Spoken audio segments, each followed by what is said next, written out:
Gracias a todos por la invitación y por permitirme estar aquí compartiendo con todos ustedes. Siempre lo digo y lo digo como una nota curiosa para mí, pero triste a la vez, saber las coincidencias que tenemos encontrándonos en diferentes países, de todas las denuncias o todos los aspectos que cada uno que me antecedió resaltó y que no difieren en nada de lo que tengo para plantearles hoy en el informe que redactamos para la Redad como una mirada desde Nueva York a la comunidad a la que asistimos. Me presento, mi nombre es Niurka Meléndez, soy ante todo buscador de asilo en la ciudad de Nueva York, en los Estados Unidos desde el año 2016. Aparte de eso, soy activista y fundadora de una organización de base comunitaria independiente y de principios llamada Vía Venezuela San Immigrants Aid, que junto a mi esposo y a un grupo de personas, también buscadoras de asilo y en un estatus irregular migratorio, hemos echado hacia adelante para organizarnos como comunidad y de alguna forma pues brindarnos apoyo a lo que implica los retos que son ser parte pues, de la migración forzada o encontrarse en un limbo legal migratorio, especialmente acá en los Estados Unidos. Para que no se me olviden las cifras, yo diseñé, pues, porque soy una persona muy visual, diseñé como que unas pantallitas que me van a guiar un poco en cuanto a lo que quiero compartir con ustedes esta mañana, si me lo permiten un minuto. Quise llamarlo como un vistazo a la comunidad a la que asistimos acá en la ciudad de Nueva York, ¿no? En principio, el planteamiento que quería mostrarles para hacerles como una gráfica de la comunidad a la que asistimos es una comunidad, en su mayoría familias con hijos, hay también familias sin hijos, hay madres solteras, hay mujeres solas, hombres solos, comunidad perteneciente al grupo de LGBTQ. Y lo que quisimos resaltar en esta plantilla es que de la población a la que Vía asiste desde el año 2016 a la fecha, podemos decir que un 85% de esa población a la que asistimos es una población con un título universitario, técnico superior o superior, técnico o superior, que se encuentra acá en los Estados Unidos. También es importante, si nos vamos en la parte de los géneros, resaltarles que un 60% de esa población a la que atendemos son del género femenino y un 40% del masculino, de los adultos que ven allí graficados en esta gráfica, perdón por la redundancia. Como les comenté, son personas que poseen un título universitario y muchos de ellos en la edad más joven se retiraron de la carrera universitaria antes de decidir dejar el país para buscar mejores posibilidades. Nuevamente, y más adelante toco un poquito más a la profundidad, por cuestiones de asuntos migratorios. Esto es un capital humano, profesional, que obviamente no puede aportar de la forma como debería de aportar al país de acogida, porque no presenta pues, el estatus migratorio que le permita pues, tener un permiso de trabajo, y en su mayoría estas personas trabajan de forma, trabajos que llamamos aquí trabajos de supervivencia, en su mayoría restaurantes o deliveries. Otro dato importante que me gustaría resaltar, y esto lo quisimos colocar, es porque el año pasado, junto con el apoyo de la Redad y CEPAS, Vivi estuvo con nosotros acompañándonos, hicimos unas mesas de debate, y recuerdo yo, eso fue en febrero del 2019, uno de los puntos importantes que se destacaron en esa mesa de debate era dónde está ubicada la población venezolana. Aquí en Nueva York es muy común encontrar en determinados barrios, aquí lo que nosotros en Caracas conocemos como un municipio, aquí le dicen los boroughs, y hay determinadas comunidades que han creado, como decir, sus espacios en determinados boroughs. Para febrero del 2019 era una respuesta que no teníamos a la mano, porque realmente los gráficos lo que nos mostraban, los estudios lo que nos mostraban en aquel momento, era que nuestra comunidad, aquella comunidad a la que servíamos, no tenía como un municipio específico en donde ellos se asentaran, ¿no? se establecieran. Un año y medio más tarde, podemos decir, y aún continuando con nuestras encuestas a través de Vía, podemos decir que eso cambió drásticamente, pero como lo pueden ver en su pantalla, es un municipio llamado Queens, en donde hay mucha tendencia de que la comunidad hispanohablante se encuentre, pues se aloje allí, ¿no? Siendo Brooklyn y el Bronx otra de los dos municipios acá en la ciudad de Nueva York, donde la tendencia de nuestra comunidad venezolana está asentándose. Nos pareció relevante compartir con ustedes esta información. A pesar de que es otro punto de vulnerabilidad que encontramos nosotros durante la pandemia, que a pesar de que aquí en la ciudad de Nueva York, tanto el gobernador, incluso como decreto, prohibió que las personas fueran desalojadas de sus viviendas, ese no fue el caso para la comunidad venezolana que nosotros asistimos. Ellos enfrentaron desalojos arbitrarios, incluso durante los momentos más álgidos aquí en la ciudad de Nueva York con la pandemia, en donde fueron, les pidieron pues desalojo. Esto mayoritariamente lo quisimos reflejar en un gráfico, debido a que en su mayoría todos aquellos venezolanos que se encuentran en distintas unidades de alquiler, bien sea una habitación, una casa compartida, un apartamento, no poseen contrato. Nuevamente esto va muy, muy vinculado a la condición migratoria y a la condición de que no existe un historial crediticio que es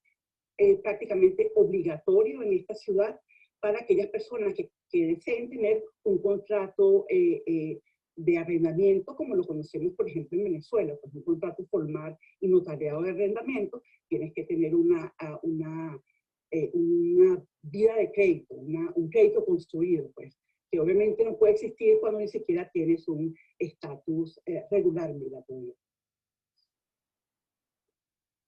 Otro punto importante que consideramos señalarles hoy y compartir con ustedes, y que hace referencia y nos refuerza a nosotros que estamos trabajando con personas que tienen el perfil de inmigrante forzado venezolano, es que de todas las personas a las que consultamos y a las que atendemos, son personas que han llegado a los Estados Unidos entre el año 2014 y el año 2019. Este gráfico les refleja un poco el comportamiento de cómo ha sido esa llegada, ¿no? En donde podemos entender incluso los que somos venezolanos, cuáles han sido los puntos más álgidos en nuestro país a nivel desde el punto de vista político, y entender un poco por qué ese gráfico pues sube más en el 2018 y 2019 de aquellos venezolanos que pudieron ingresar a los Estados Unidos en esos tiempos. Y bueno, obviamente unos decidieron quedarse y otros decidieron solicitar asilo, pero igual consideramos relevante compartir con ustedes esta información. Obviamente el 2019 muestra una caída, a pesar de que tenemos cifras registradas de personas que tienen un asilo defensivo porque lograron ingresar por la frontera. Igual esa cifra baja, todos sabemos, por la condición en que se vio sometida el año 2020 por la pandemia, ¿no? Otro punto importante es la condición migratoria, en la cual nos coloca a los venezolanos que nos encontramos en los Estados Unidos en un proceso o en un estado de vulnerabilidad. La condición migratoria aquí en los Estados Unidos es sumamente importante. Eso puede colocar a una persona en el punto de decisión de no va a ser fácil, pero por lo menos tengo los documentos que me van a permitir, oye, intentarlo y echar hacia adelante, correcto. Y la condición migratoria en donde no existe del todo y vives en una especie de las sombras, vives con miedo, vives con miedo en las sombras. Esta gráfica refleja otro aspecto sumamente relevante para nosotros, en donde reforzamos y tratamos de crear la visibilidad con aquellas organizaciones locales que nos apoyan, incluso en aquellos espacios que nos abren nuevamente universidades locales aquí en la ciudad de Nueva York, y tratamos de destacar. Este gráfico en febrero del 2019, cuando nuevamente reitero, la mesa de debate que pudimos llevar a cabo junto con el apoyo de REDAC y la CEPAT, no se parecía así, era más o menos un 65% buscadores de asilo, y la diferencia era entre estatus irregular y otros casos. Hoy en día el estatus irregular está de alguna forma creciendo. Les explico rápidamente por qué. Porque buscar asilo hoy en día en los Estados Unidos es realmente un riesgo que no todo el mundo quiere tomar, porque se criminaliza que si ellos encuentran que tu miedo no es creíble, que tu miedo no es razonable, obviamente te consideran que tu solicitud ha sido fraudulenta, y eso genera unas penalidades legales y migratorias que lo más, aparte de la deportación, lo más sano, por darle un término, sería no puedes regresar a los Estados Unidos por lo menos por 10 años. Entonces la gente, a pesar de la condición del país, que debería ser considerado, pero no lo es dentro de las leyes migratorias de este país, teme solicitar asilo porque considera que lo que es para nosotros, bien sabido, una condición sistemática de la violación de los derechos humanos básicos en nuestro país, eso aquí no es suficiente alegato como para ser otorgado de la visa humanitaria de la protección pues, por el asilo. Quisimos traerles estos datos del último informe que trajo el Departamento de Seguridad Nacional, el Homeland Security, aquí en los Estados Unidos. Ellos no lo hacen tan actualizado, ellos hacen los release generalmente a esta altura, para un año con atraso, y ellos liberaron este informe el año pasado, identificando cuáles eran las nacionalidades que solicitaban más asilo. Venezuela sigue siendo una de las nacionalidades que puntea esa lista por 4 años en fila. Aquí no parece el 2016, pero tenemos las cifras en USCIS así lo demuestran, que solicita más asilo, asilo defensivo y asilo afirmativo. En el asilo defensivo, que es aquel que se pide por la frontera, Venezuela sigue siendo el 5º lugar, pero en el asilo afirmativo, que es el que pedimos una vez que estamos dentro de los Estados Unidos, Venezuela puntea esa cifra. Lo que quiero resaltar, muchachos, y que espero se pueda notar en el gráfico por los colores, es que los números que se identifican en azul son los casos que han sido enviados para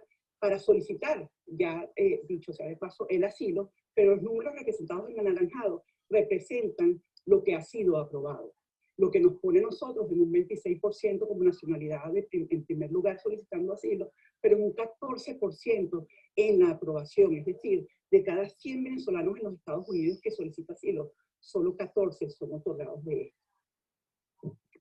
Esta entonces nos pone nuevamente contra la pared porque durante la situación del COVID, sabiendo que muchísimos perdieron su empleo, ninguno de aquellos que se encuentran en ese estatus irregular o limbo migratorio tuvo acceso a las ayudas federales o locales que fueron anunciadas en este país, nuevamente por la condición migratoria. La condición de empleo obviamente se vio sumamente afectada por lo del COVID, a pesar de la condición migratoria. Como les comenté en un principio, que se los puse muy por encimita, los trabajos de supervivencia es una realidad, es un secreto a voces aquí en los Estados Unidos, pero sobre todo en los restaurantes, pero por el COVID y por el cierre e incluso por la caída económica que hubo y que hay todavía, obviamente permanecen cerrados muchos restaurantes, redujeron la plantilla y esto pues demuestra lo que ustedes están viendo en el gráfico en cuanto a aquellas personas que perdieron el trabajo. Nuevamente comparar esto con que no se tiene acceso por el estatus migratorio realmente refleja un drama que va más allá de los porcentajes, los números que podamos mostrarle esta mañana. Nuevamente, como reforzar un poco, aun cuando las actividades laborales en los Estados Unidos de alguna forma han ido reanudándose y retomando a una normalidad que sigue siendo un poco extraña a lo que estábamos, bueno, tampoco es que tengo muchos años acá, 5 años, pero igual habituados a ver. Muchos de los venezolanos continúan sin un empleo y se han visto, bueno, reinventándose con vendiendo cosas en la calle, haciendo comida, haciendo manualidades, pero nuevamente esto los coloca en un estatus o en una posición o una condición vulnerable porque se ven en muchos de los casos imposibilitados de cancelar la renta, de cubrir sus gastos básicos. Y aun cuando aquí en la ciudad de Nueva York se pueden encontrar lugares, pantries les llaman, lugares o despensas, donde tú puedes conseguir comida, esto no cubre obviamente lo que es tu porción básica semanal, sobre todo en aquellos casos donde las familias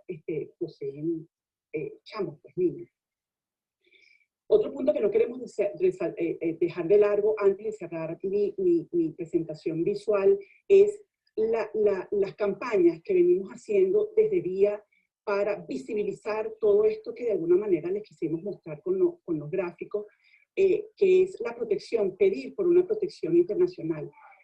como resaltar esa necesidad de que de pronto estatutos o condiciones que antes se establecieron, poniendo que las razones para ser o entrar, sobre todo en este país, entrar dentro de un estatus de asilado o refugiado, requieren de determinadas condiciones en donde la guerra o los desastres naturales son los primeros considerados, resaltar un poco y siempre como ir sobre el tema de la crisis humanitaria compleja y cómo esta violenta los derechos humanos de las personas para que donde quiera que se encuentren puedan obtener un estatus de protección que les permita contribuir al país de acogida, no tomar ventaja de los programas que los residentes puedan tener, sino por el contrario, contribuir al país de acogida. Pero otro punto importante que yo pienso que también deberíamos de considerar es el hecho que el venezolano aquí en los Estados Unidos no cuenta con servicios consulares. Y fue durante la pandemia donde esto se notó más, por decirlo de alguna manera. ¿Por qué? Porque hubo desalojos y no existía un shelter que pudiera recibirlo por la misma condición de la pandemia, y sabiendo que estaba ese espacio allí en la Quinta Avenida en donde pudieran por lo menos alojarse, eso no existía. De igual forma que ellos tenían la posibilidad de pronto de ir a un tercer país a buscar alojo allí, tampoco podían hacerlo porque su pasaporte estaba vencido. Se hizo una encuesta y participamos nosotros de una entrevista en un diario hispano muy conocido aquí en Nueva York llamado El Diario de Nueva York, en donde el 80% de los venezolanos